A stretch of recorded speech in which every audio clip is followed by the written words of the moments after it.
In any sequence, let's suppose we have 1, 2, 3, 4, 5, and so on.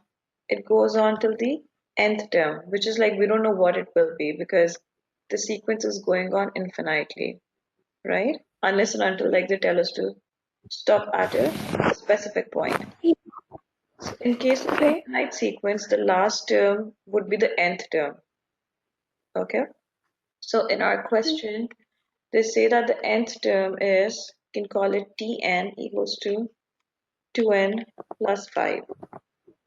They want T1, T2, and T3, which are the first three Three terms.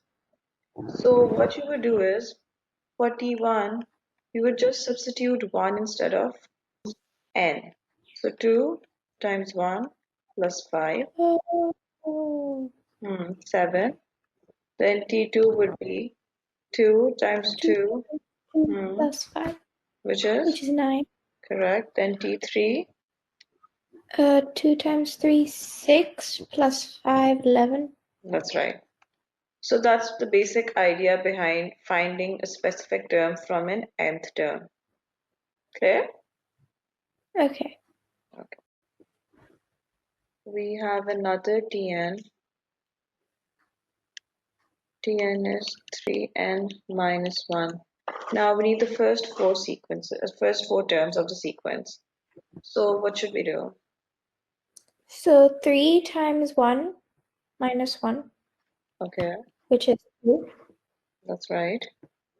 Then 3 times 2, 6 minus 1, 5. That is also right.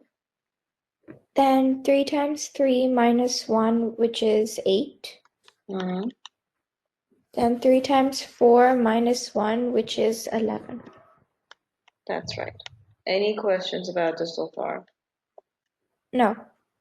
Yeah, we'll use those numbers. So the numbers we have are 1, 3, 5, 7, and 9. Yeah, and we need to do the opposite thing, find the nth term. So first thing you need to notice is like what sort of a pattern is the sequence following?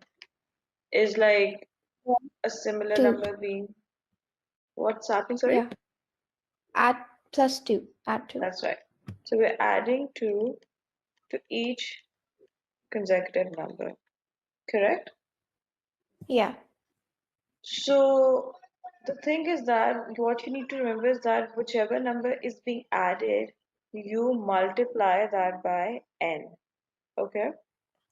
That's the first step is to identify the pattern. Second step is to whichever number is being added or subtracted, you multiply that by n. If it's being added, it would be positive. If it's being subtracted, you would add a negative sign. Okay? Yeah.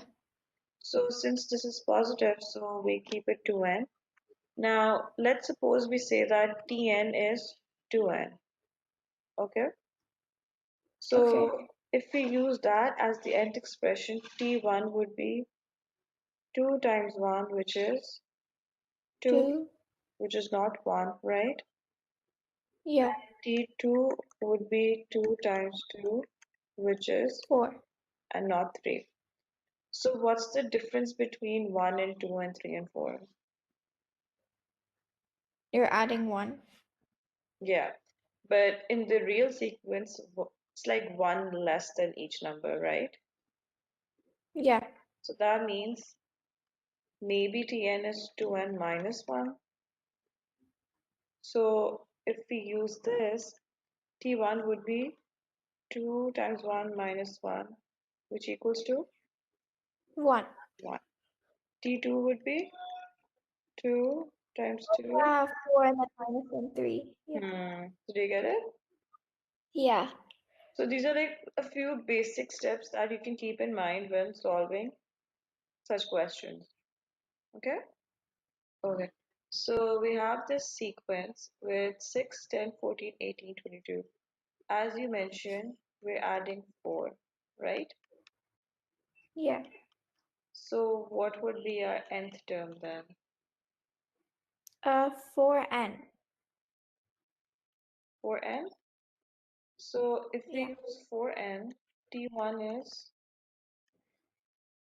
4. And T2 then is, 8. yeah.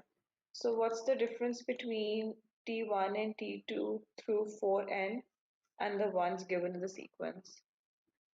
You're minusing 2. Minusing or adding? Oh, if you're doing like that way, then it's adding. But if you're Yeah. doing like 6 to Mm-hmm. C4, it's minus. Yeah. So then add. Yeah. So if we use 4n plus 2, T1 is 4 times 1 plus 2, which equals to 6. 6. 6. T2 is 4 times 2 plus 2, 10. 10, correct. T3, 4 times 3 plus 2, 14. 14. So that means our correct nth term is 4n plus 2. Yeah. Is it clear? Yeah.